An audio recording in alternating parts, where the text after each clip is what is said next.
أعوذ بالله من الشيطان الرجيم. بسم الله الرحمن الرحيم. إن الحمد لله نحمده ونستعينه ونستغفره ونعوذ بالله من شرور أنفسنا ومن سيئات أعمالنا. من يهده الله فلا مضل له ومن يضلل فلن تجد له وليا مرشدا. وأشهد أن لا إله إلا الله وحده لا شريك له وأشهد أن محمدا عبده ورسوله صلوات الله وسلامه عليه وعلى آله وأصحابه وأهل بيته أجمعين. اللهم أرنا الحق حقا وارزقنا اتباعه وأرنا الباطل باطلا وارزقنا اجتنابه. أما بعد، السلام علیکم ورحمت الله وبرکاته. د آخري سفر 12مه او آخري فته. ورونو، په تیره 11مه فته کې موږ د جنتیانو قد او قامت بیاناوه او اوس به هغه بحث پسې پوره کړو. ستا هغه شکل او قیافه چې ته یې په جنت کې لرې په داسې ډول سره ده. د قیامت په ورځ ټول شکلونه بدلیږي. الله جل جلاله هر شي ته تغییر ورکوي. په هغه حدیث شریف کې چې امام مسلم یې د ابو هریره رضی الله تعالی عنه څخه روایتوي، وایي رسول الله صلی الله علیه و آله وسلم وفرمایل،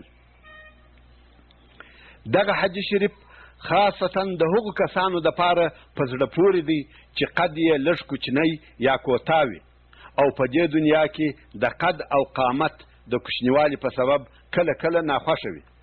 نو رسول الله صلی الله علیه و آله وسلم فرمایي، الله جل جلاله آدم علیه السلام خلق او پیدا کوي چې جګوالی یې 80 ذراعه وه. ذراع نیم متر دی.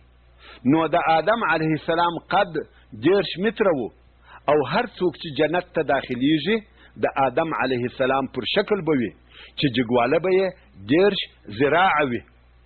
په جنت کې دغه 1.5 متر یا 2 متره قد او قامت نسته، بلکې د هر جنتي جګواله به 10 متره وي. دا کم خلقت او عظمت، کمه دبدبه او وقار دی چې الله جل جلاله یې جنتیانو ته ورکوي. دا خو د جنتیانو د قد جګوالی دی، مګر د جنتیانو مخ او چهره هم په عجب او شایسته شکل سره دي. په هغه حدیث شریف کې چې امام ترمذی د معاذ ابن جبل رضی الله تعالی عنه څخه روایتوي، وایي رسول الله صلی الله علیه و آله وسلم وفرمایل، يدخل اهل الجنة الجنة جردا مردا مكحلين ابناء 30 او 33 سنه. جنتان جنت ته په داسې حال کې داخلیږي چې نه به پر بدن وریښتان وي او نه به پر مخانو ژیرې وي. سترګې به یې داسې تورې وي لکه پرنجو چې یې تورې کړي وي.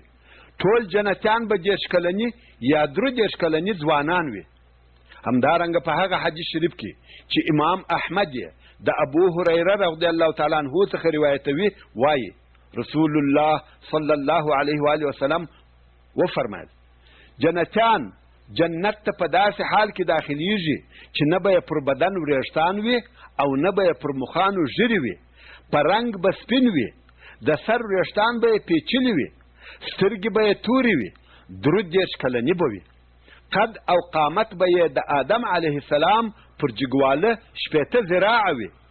د ځګر یا اوږو بر به یې 9 ذراعه وي. ورونو، په جنت کې حور العین هم د غرنګ ټول د یو عمر دي. الله جل جلاله د حور العین په باره کې فرمایي، عربا اترابا، چې دا د سورة الواقعه 30 نمبر آیات دی. یعنی حور العین به د خپل خاوند سره محبت کوونکي او ټوله به په عمر سره یو شی او همزولانې وي. نو جنتیان ټول 30 کلني دي. که کوچنی مړ سوی وي هغه به هم د 30 کلو وي، او که ځوان یا سپین ږیری مړ سوی وي هغه به هم د 30 کالو وي. په جنت کې سپینږیري او سپین سری نسته. ټول پر هغه عمر او سن دي چې بدني او عقلي قواوې یې ټولې پوره او کامله وي او جنتیان نه بېږي. ټول عمر یې نعمتونه دي، د هرې لحظې څخه خوند او لذت اخلي. په جنت کې خوب نسته، ځکه خوب د بدني راحت دپاره دی او هلته په جنت کې هیڅ ستړیا نسته. په هغه حدیث شریف کې چې د جابر رضی الله تعالی عنه څخه په حلیة الاولیاء کې روایت شوی دی، رسول الله صلی الله علیه و آله وسلم فرمایي: النوم اخو الموت و اهل الجنة لا ینامون. یعنی خوب د مرګ ورور دی او جنتیان نه بېدېږي. وروره او خورې، ته په جنت کې یې، خپل ځان او هغو کسانو ته ګورې چې ستا پر شاوخوا دي. ټولو داسې لباس یا کالي اغوستي دي چې د مځکې د پاچاهانو څخه یوه پاچا هم نه دي اغوستي او نه یوه مالدار یا معتبره انسان اغوستي دي. ای هغو کسانو چې په موډ او پیشن پسې ګرځئ، کوشش وکئ چې د جنت موډ مو په نصیب سي. الله جل جلاله په سورة الحج کې فرمایي: یحلون فیها من اساور من ذهب ولؤلؤا ولباسهم فیها حریر. په جنتیانو به په جنت کې داسې وشي ګیڼه او زیورات واغوستل سي چې له سرو زرو او له ملغلرو څخه به جوړ سوي وي. جنتیان به په جنت کې داسې وشي پلاسوي چې ټوله به د سرو زرو او لؤلؤ څخه وي او کالی یا لباس د جنتیانو ورېشم یا ورېشمین دي. الله جل جلاله د دغو ورېشمینو لباسو دقیق وصف بیانوي او په سورة الکهف کې فرمایي: ویلبسون ثیابا خضرا من سندس و استبرق. او اغوندي به دغه جنتیان زرغونې جامې، زرغونه کالي، له نریو ورېشمو او له پونډو ورېشمو. سندس هغه نری او نازک ورېشم دي او استبرق هغه پند ورېشم دي. نو د جنتیانو د لباسو لوړ طرف به له نریو ورېشمو څخه وي او استر به یې له پونډو ورېشمو څخه وي. یا دا چې د نریو ورېشمو لباسونه هم اغوندي او د پونډو ورېشمو لباس هم اغوندي. په هغه حدیث شریف کې چې امام ترمذی د مقدام ابن معدی کرب رضی الله تعالی عنه څخه روایتوي، وایي: رسول الله صلی الله علیه و آله وسلم د شهید د لباس په صفت کې وفرمایل: ويوضع على رأسه تاج الوقار الياقوتة منها خير من الدنيا وما فيها. یعنی د شهید پر سر د عزت تاج ایښول کیږي چې د هغه تاج یو یاقوت تر دنیا و ما فيها ښه او بهتر دی. رسول الله صلی الله علیه و آله وسلم د جنتیانو د کالو یا لباس په باره کې فرمایي: د جنتیانو کالي نه زړیږي او نه خیرنیږي. په جنت کې د جنتیانو د ناستې دپاره فرشونه او تختونه یا چپرکټونه سته. الله جل جلاله په سورة الغاشیه کې فرمایي: فیها سرور مرفوعة. په جنت کې د جنتیانو د ناستې دپاره لوړ عالیشانه تختونه سته. واکواب موضوعة. او په جنت کې د چښونکو د شمیر پر اندازه ایښول سوي جامونه ګلاسونه سته. ونمارق مصفوفة. او په جنت کې څنګ پر څنګ ایښول سوي اوډل سوي بالښتان سته چې کله به پر یوه او کله به پر بل تکیه کوي. وزرابي مبثوثة. او په جنت کې اعلی درجه اوار سوي غوړول سوي فرشونه سته. هر چیرې چې د جنتیانو زړه غواړي هلته فرش ورته اوار دی.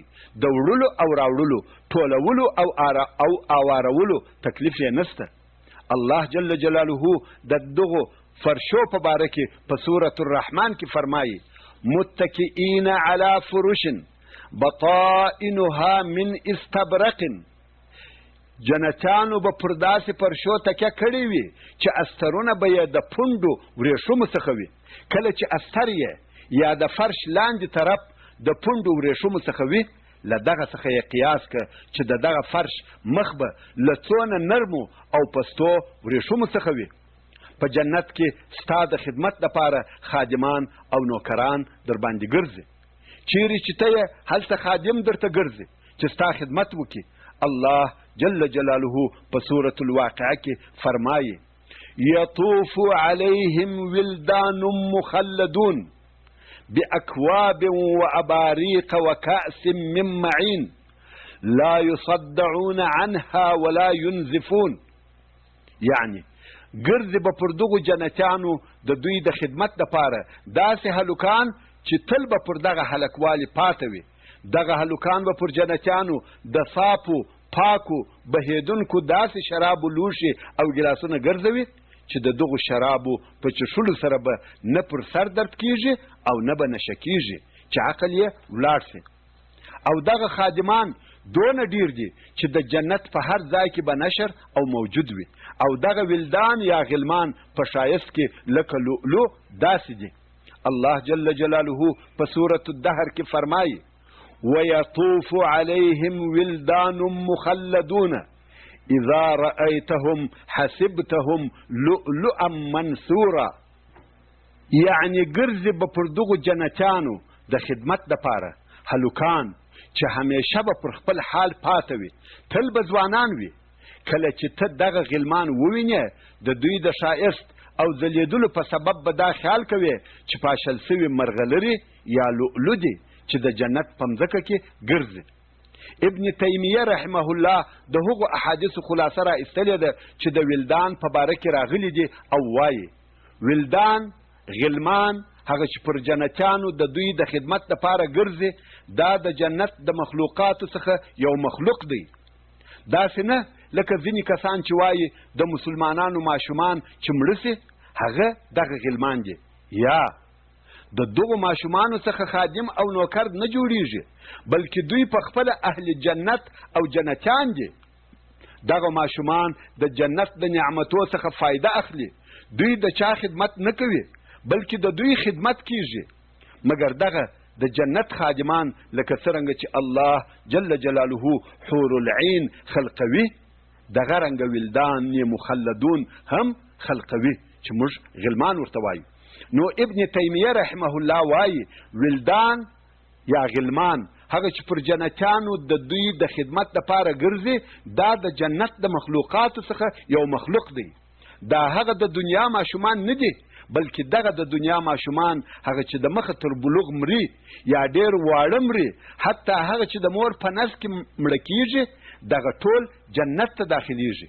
او کله چې جنت ته داخل سي د دوی خلقت داسې پوره کیږي لکه د ټولو جنتیانو او ټول به د خپل پلار آدم علیه السلام پر قد او قامت 10 متره وي. نو ای هغه موري چې کوچنی اولاد مړ سوی دی، ای هغه موري چې جنین د نس کوچنی دی نقصان کړی دی مخه په کېږه تاله رزیری دی چې اولاد به په جنت کې په داسې حال کې در سره یو ځای سي چې سړی او درود 10 کلن به وي. په جنت کې بازار سته. په هغه حدیث شریف کې چې امام مسلم یې د انس ابن مالک رضی الله تعالی عنه څخه روایتوي وایي رسول الله صلی الله علیه و آله وسلم وفرمایل بېشکه په جنت کې بازار سته چې جنتیان به هر جمعه ورځي. هلته په دغه بازار کې رانیول او خرڅول نسته بلکې هلته په دغه بازار کې ښه خوشبویه باد را الوزي او د جنتیانو پر مخانو او جامو یا لباسو مشلي په دغه ښه باد سره د جنتیانو حسن او ښایست زیاتیږي. نو کله چې بیرته خپلو کورو ته راسي حسن او ښایست یې زیات سوی وي نو به خپل اهل او کورنۍ ورته وایي په والله دغه چې تاسې تللي یاست ستاسې حسن او جمال زیات سوی دی. او دوی به خپلو کورنیو ته وایي په والله ستاسې حسن او جمال هم زموږ تر تللو وروسته زیات سوی دی. نو په جنت کې بازار سته او جنتیان هر جمعه هلته ورځي خو په دغه بازار کې رانیول او خرڅول نسته او نه هلته ستړیا سته.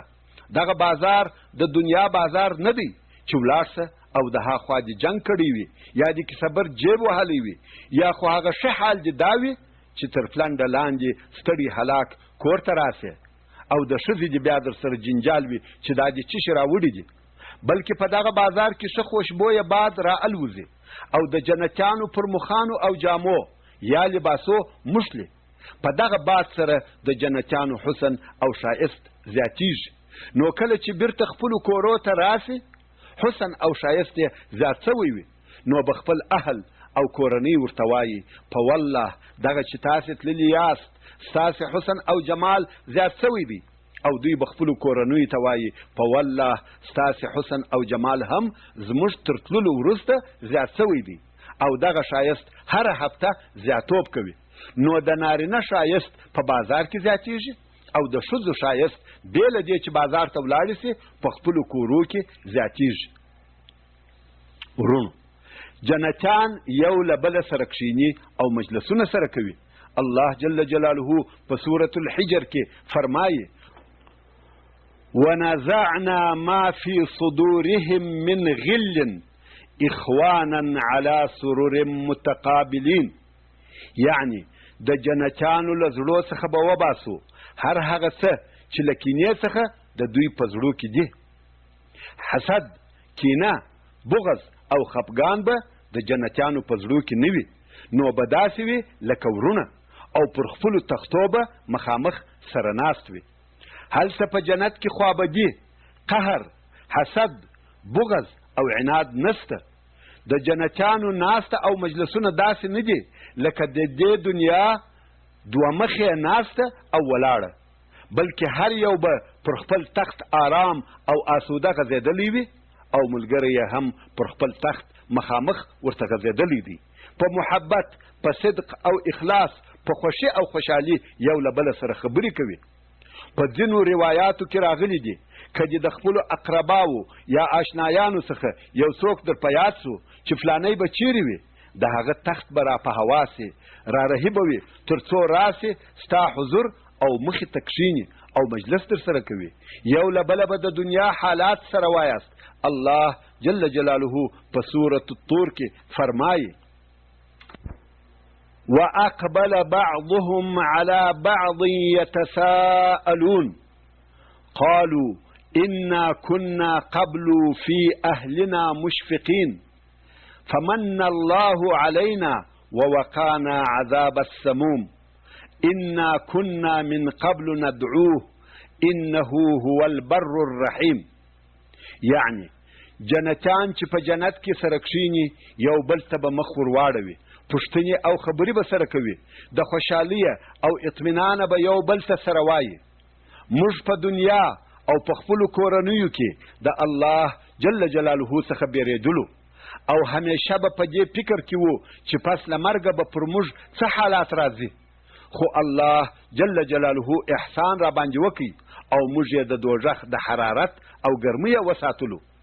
نن موږ مطمئن او داسې ساتلی یو چې د دوزخ یو تود باد او توش هم موږ ته نه راورسېدی او له هره تکلیفه یې وساتلو. موږ په دنیا کې د الله جل جلاله څخه بیریدلو او د هغه جل جلاله مهربانیو ته مو امید وو، نو د الله جل جلاله له یاده نه و غافله، په ذکر او عبادت به یې مشغوله وو. بېشکه چې هغه رب عز وجل ډېر احسان کوونکی او د ډېر رحم خاوند دی چې پر موږ یې مهرباني وکړه او زموږ دعا یې قبوله کړه. ورونو د یو چا به هغه خپل منحرف او گمراه ملګری یا ملګری ورپه یاد سي، هغه څوک به یې ورپه یاد سي چې هغه به تل دا کوښښ کاوه چې دی یا دا د فسق او فساد، د ګناه او فجور ځایو ته بوزي. مګر دغه مسلمان او جنتي ځوان یا پیغلې خپل ځان ټینګ کړي او دا یې نه کړه قبوله چې د هغو ګمراهو ځوانانو یا پیغلانو سره د فسق او فساد ځایو ته ولاړ سي، نو به یې هغه ګمراه د لارې اوښتی اشنای یا اشنایه ورپه یاد سي. الله جل جلاله په دغه باره کې په سورة الصافات کې فرمایي فأقبل بعضهم على بعض يتساءلون، یعنی دغه جنتیان چې په جنت کې سره ناست وي او مجلس سره کوي نو به ځینې د دوی پر ځینو نورو مخ ور واړوي او د دنیا د حالاتو پوښتنه به سره کوي. قال قائل منهم إني كان لي قرين، د دوی څخه به یو ویونکی ووایي ما په دنیا کې یو ملګری درلودی، دغه ملګری ګمراه او د بیا ژوندي کېدلو څخه منکر و، کمونست او ملحد و. نو دی وایي ما په دنیا کې یو ملګری درلودی، یقول انک لمن المصدقین، چې هغه ملګري به راته ویل آیا ته دا خبره منې؟ اذا متنا وكنا ترابا وعظاما انا لمدينون، یعنی کله چې موږ مړه سو او بیا خاورې او هډوکي سو، بیا نو زموږ سره حساب کیږي او جزا راکول کیږي. بیا نو دغه جنتي هغه نورو جنتیانو ته ووایي قال هل انتم مطلعون، آیا تاسې په دوزخ کې په هغه منکره پسې کتونکي یاست چې حال یې در معلوم سي؟ یعنی هغه سړی خو اوس دا دی په جنت کې نسته، راځئ چې په دوزخ کې پسې وګورو. هلته په آخرت کې جنتیان کولی سي چې دوزخیان وویني او دوزخیان بیا جنتیان ویني، چې دغه یو له بله لیدل د جنتیانو نعمت ورزیاتوي، خوشحاله وي چې موږ په هغه اور او عذابو کې نه یو، او د دوزخیانو عذاب ورزیاتوي ځکه دوی د جنتیانو حال هم ویني او خپل سوځل او کړېدل هم ویني. فاطلع فرآه فی سواء الجحیم، نو به دغه جنتي په هغه ګمراه ملګري پسې وګوري او هغه به د دوزخ په منځ کې وویني. نو به هغه منکر او کافر ملګري ته د ملامتیا پر ډول ووایي قال تالله ان کدت لتردین، قسم په الله نږدې و چې ته مې د دوزخ په کنده کې وغورځوې. ولولا نعمة ربي لكنت من المحضرين، او که زما د رب فضل او احسان نه وای چې زه پر سمه لار برابر کړم، زه به هم خامخا له هغو کسانو څخه وای چې ستا سره دوزخ ته راغلي دي. افما نحن بمیتین، بیا نو دغه جنتیان له ډېرې خوشحالیه یو له بله سره ووایي آیا موږ جنتیان بیا نه یو مړه کېدونکي؟ آیا بیا نه مړه کېږو؟ نو به ووایي هو مړه کېدونکي نه یو. آیا دغه چې موږ بیا نه مرو حقیقت او واقعي خبره نه ده؟ نو به ووایي هو واقعي خبره ده. الا موتتنا الاولى وما نحن بمعذبین، یعنی چې بې له هغه پخواني مرګه چې موږ په دنیا کې مړه سو بیا هیڅکله نه مرو او همیشه به په دغه عیش او عشرت راحت او نعمتو کې پاته یو. ان هذا لهو الفوز العظیم، دغه چې موږ مراد او مقصد ته ورسېدلو دغه نو لویه کامیابي او بری دی. لمثل هذا فليعمل العاملون، نو د دغسې نعمتو او درجو د حاصلولو دپاره چې همیشه او ابدي دي باید عمل کوونکي عمل وکړي، نه د دنیا د جاه او جلال دپاره چې نن سته سبا بیا نسته. دا د جنتیانو ځینې خبرې وې چې د دنیا حالات یې سره بیانول. ورونو، که په جنتیانو کې د یو چا زړه وغوښتل چې د دنیا په ځینو تاریخي قصو او واقعو خبر سي، مثلا یو سړی غواړي چې د اصحاب کهف قصه وویني، لیدلی سي او پوره یې ویني. که یو څوک وغواړي چې د خپل وخت او زمانې یا تیر سوي وخت د پاچاهانو تاریخي حالات، د دوی مرګ او وژنه، بلکې ټول حالات او حوادث چې په دنیا کې تیر سوي دي وویني، د هغو حالاتو پوره معلومات ورکول کیږي او دی کولی سي چې هغه حالات په تفصیل سره وویني. رسول الله صلی الله علیه و وسلم د جنتیانو د دغو غوښتنو او خواهشاتو د جملې څخه د یو حالت په باره کې تفصیل راکوي. په هغه حدیث شریف کې چې امام بخاري د ابو هریره رضی الله تعالی عنه څخه روایتوي، وایي یو ورځ رسول الله صلی الله علیه و وسلم خبرې کولې او په دغه مجلس کې یو د صحرا سړی هم ناست و. رسول الله صلی الله علیه و وسلم وفرمایل د جنتیانو څخه یو سړي په جنت کې د رب عز وجل څخه د کښت کولو اجازه وغوښتل، یعنی ویل یا رب زه غواړم چې کښت وکړم. که څه هم دغه سړي باغونه او باغچې درلودل، خدای یو شوق وکړي، غواړي چې یو شی وکړي. د الله جل جلاله له طرفه ورته وویل سي آیا ته په هغه نعمتو کې نه یې چې ستا خوښ دي؟ ټولې هغه درختې در سره سته چې ته یې غواړې؟ سړی وایي هو، هر څه سته، مګر زه خوښ لرم چې کښت وکړم، ځکه داسې خلک سته چې د دنیا عمر یې په کښت، باغو او باغچو کې تیر سوی وي، نو په جنت کې هم غواړي چې هغه کار وکړي، دا هم د شوق او خوند اخیستلو دپاره، نه د کار او ضرورت دپاره. نو الله جل جلاله د کښت د کرلو اجازه ورکړي او ده هم کښت وکړي. د سترګو په رپ کې یې واښه راپورته سوه او فورا یې محصول پوخ سو او سمدستي ورېبل سو او حاصلات یې د غرو په مثل سره وه. دغه ټول کارونه په څو لحظو او د ده په حضور کې وسوه. میاشتې او کلونه یې انتظار نه غوښتی. رسول الله صلی الله علیه و آله وسلم فرمایي کله چې حاصلات راټول سوه د غرو په مثل سره وه، نو دغه سړي ته د الله جل جلاله له طرفه وویل سي واخله یا ابن آدم، واخله دغه حاصلات، دغه میوې، تا هیڅ شی نه مړوي، ځکه د جنت ټول نعمتونه او ټولې میوې د ده سره موجود دي او دی بیا هم کښت او میوې غواړي. دغه صحرایي عرب چې د رسول الله صلی الله علیه و آله وسلم په مجلس کې ناست و، هغه وویل والله دغه سړی به بل څوک نه وي، یا به قریشي وي یا به انصاري وي، ځکه دوی د کښت خلق دي، مګر موږ د صحرا خلق د کښت خلق نه یو، د کښت سره علاقه نه لرو. رسول الله صلی الله علیه و آله وسلم د دغه اعرابي پر خبره وخندل.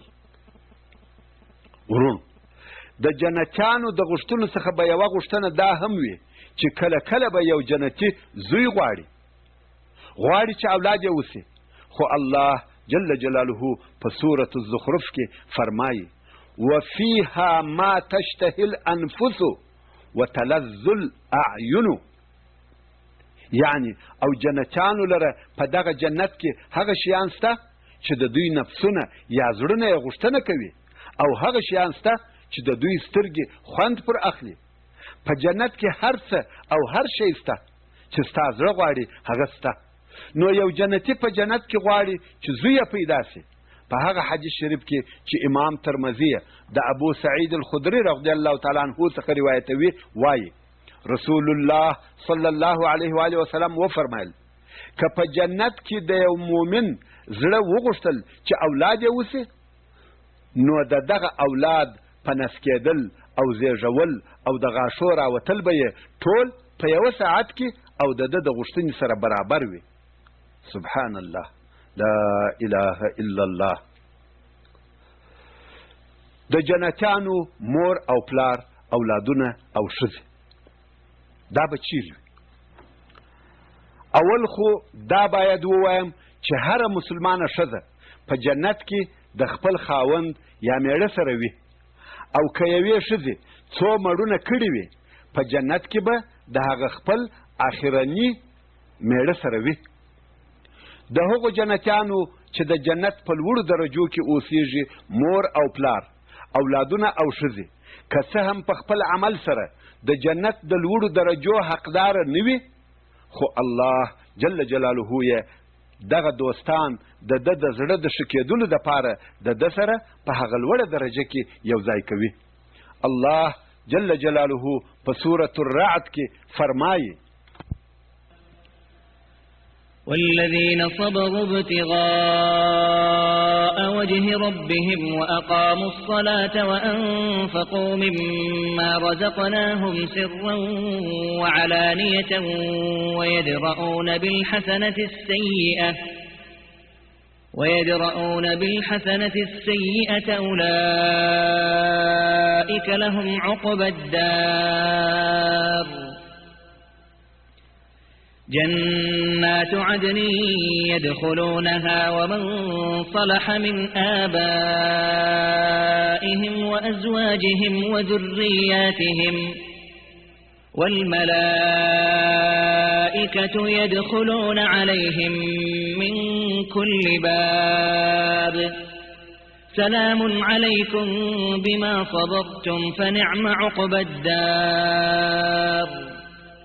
یعنی او هغه کسان چې د خپل رب د رضا د حاصلولو دپاره صبر کوي، صبر د جهاد او عبادت پر ستړیاو او سختیو کوي، صبر پر مالی او ځاني مصیبتو کوي، صبر د ګناه څخه کوي او لمونځ د ټولو حقوقو سره ادا کوي او په پټه او ښکاره د هغو حلالو مالو څخه زکات او خیراتونه ورکوي چې موږ دوی ته ورکړي دي او په نیکیو سره بدي ایسته کوي. یعنی که یوه بدي ځینې پیښه شوه سمدلاسه توبه باسي او ښه عمل کوي، دغو کسانو لره په آخرت کې ښه عاقبت دی. ښه عاقبت یې څه شي دی؟ د همیشه اوسېدلو دپاره جنتونه دي چې دوی به هغو جنتو ته ننوځي او بل به هغه څوک ورننوځي چې د دوی د پلرو او مندو څخه صالح مؤمن وي او ښځې د دوی او اولادونه د دوی به ورننوځي. که څه هم د مور او پلار یا د زوجې او اولادو عمل یې د دغې درجې وړ او لایق نه وي، خو د دغو نیکانو سره چې د دوی اقربا دي د هغو د زړه ښه کېدلو دپاره به یو ځای وي او ملائکې به سره د هدیو او تحفو دوی ته د دوی د ماڼیو او بنګلو له هرې دروازې ورننوځي او دوی ته به وایي پر تاسې دې د هغه صبر په سبب سلامتیاوي چې تاسې کاوه. نو تاسې لره د آخرت د کور ښه عاقبت دی. الله جل جلاله په دغه آیات شریف کې فرمایي چې د صالحو او ښو خلقو سره د هغو مندې او پلرونه، د هغو زوجې، ماینې او اولادونه هم په دغه جنتو کې یو ځای اوسیږي، په دې شرط چې مسلمانان او د ښه عمل خاوندان وي. که څه هم د دوی عمل د هغه لوړ مقام لایق نه وي، خو د هغو ښو خلقو په سبب دوی ته هم دغه لوړ مقام ورکول کیږي. همدارنګه الله جل جلاله په سورة یاسین کې فرمایي: هم وازواجهم فی ظلال على الارائک متکئون لهم فیها فاکهة ولهم ما یدعون. دغه جنتیان او د دوی ښځې به په سایو کې پر تختو ناست وي چې تکیې به یې کړي وي او دوی لره به په جنت کې راز راز میوې وي او دوی لره هر هغه شی ورکول کیږي چې دوی یې غواړي. د جنتیانو ټولې غوښتنې او ارزوګانې پوره کیږي. همدارنګه الله جل جلاله په سورة الزخرف کې فرمایي: ادخلوا الجنة انتم وازواجکم تحبرون. یعنی ای زما مؤمنو بندگانو، تاسې او ستاسې ښځې جنت ته ننوځئ چې هلته به نعمتونه درکړل سي او خوشحاله به سي. نو د مسلمانانو مسلمانې ښځې په جنت کې د خپلو مړو یا خاوندانو سره وي او پر دغه خپلو ښځو سربیره به حور العین هم ورسره وي. الله جل جلاله په سورة الدخان کې فرمایي: کذالک وزوجناهم بحور عین.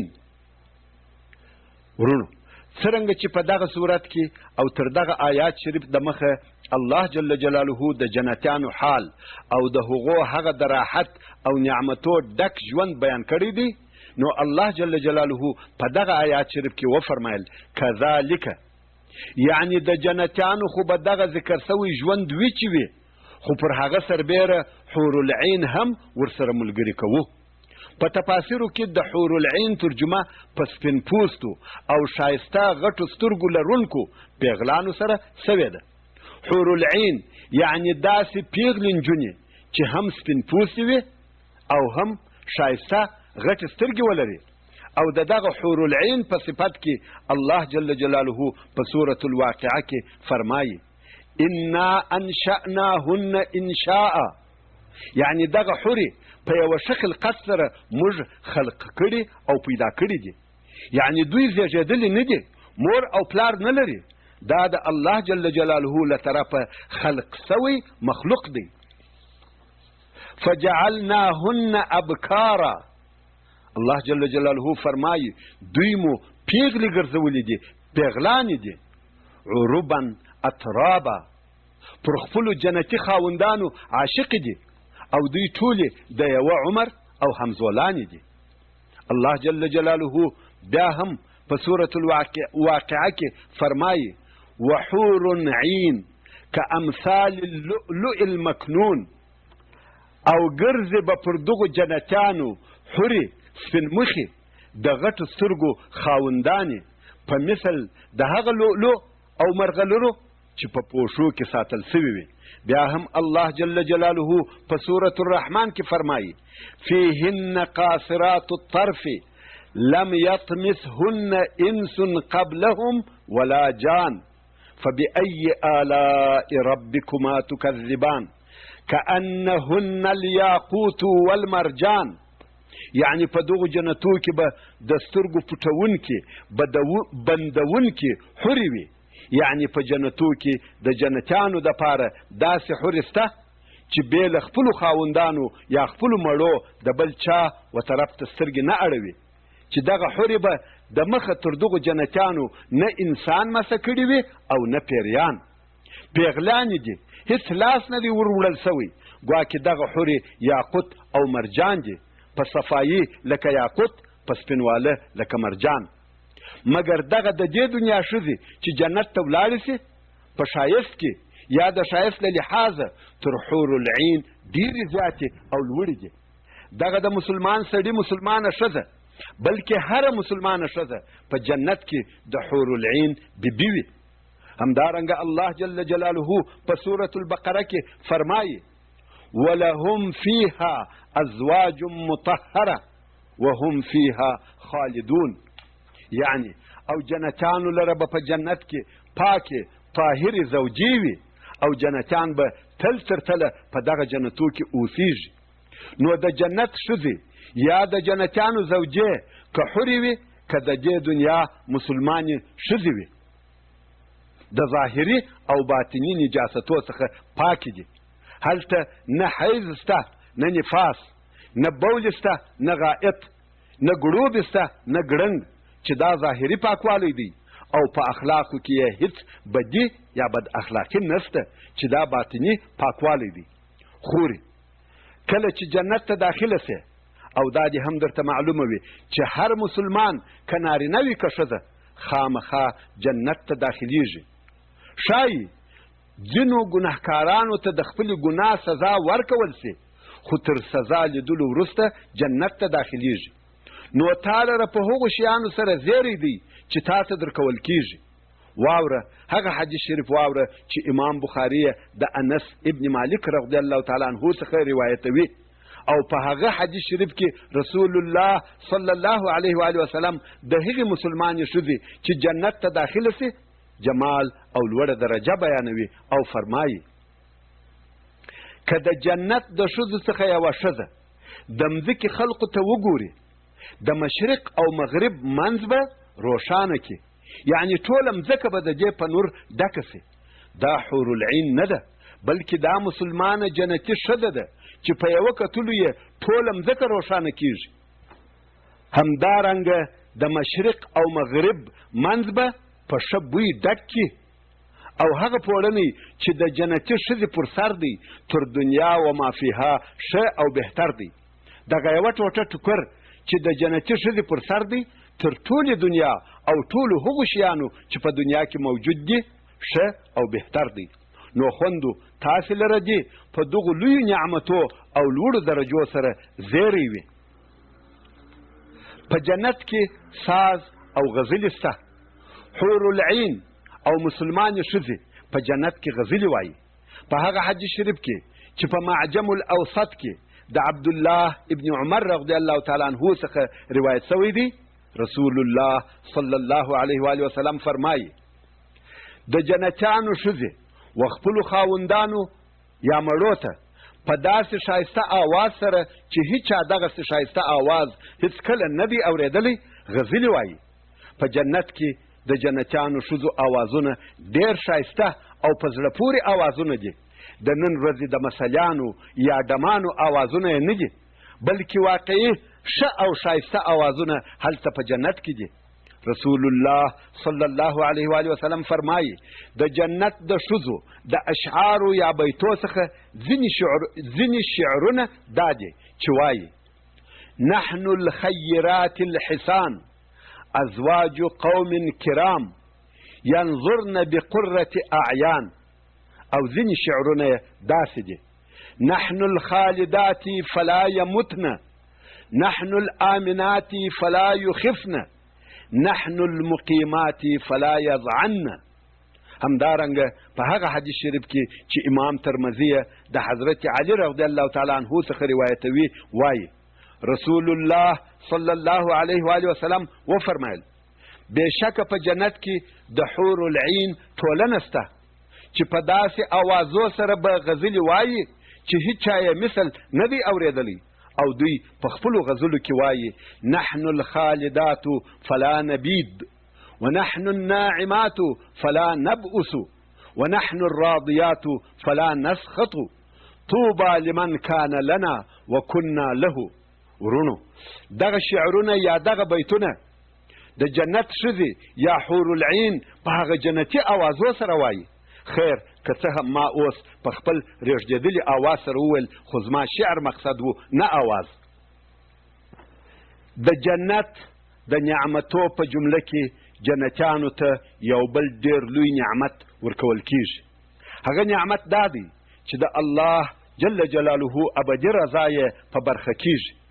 په هغه حدیث شریف کې چې امام بخاري د ابو سعید الخدری رضی الله تعالی عنه څخه روایتوي وایي رسول الله صلی الله علیه و آله وسلم وفرمایل الله جل جلاله و جنتیانو ته وفرمایي یا اهل الجنه دوی وایي لبیک ربنا وسعدیک والخیر فی یدیک.